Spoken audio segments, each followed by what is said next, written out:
यो चाहिँ ठ्याक्क पञ्चकोटको गेट है। यहाँबाट भित्र छिरौँ, हेरौँ भित्र कस्तो कस्तो छ।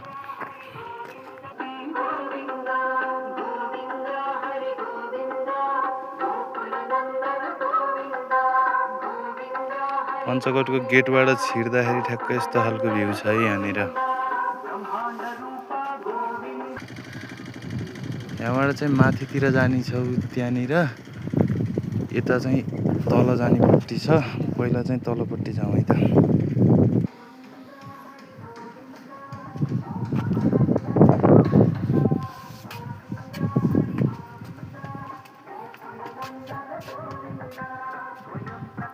यहाँबाट पारिपारिको भ्यू चाहिँ यस्तो देखिन्छ।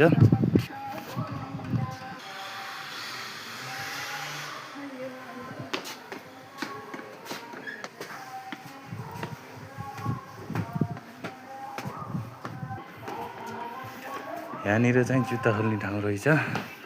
पहिला जुत्ता खोलौँ।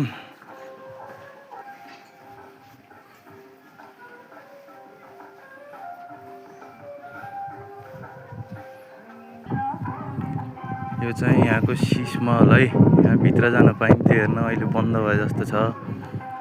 यस्तो छ शिव मन्दिर भएको।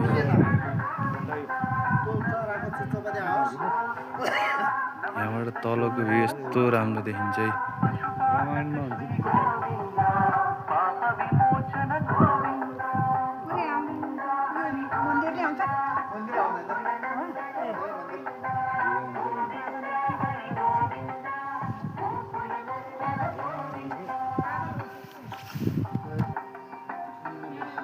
यसरी देखिन्छ नि। अनि यहाँ यसो छोडिदियो यहाँ देउरीहरूले। यो शीश महल भित्र जान चाहिँ 50 रुपियाँको टिकट काट्नुपर्ने रहेछ एकजनाको।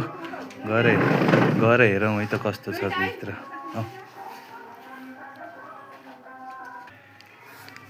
शीश महल भित्र है।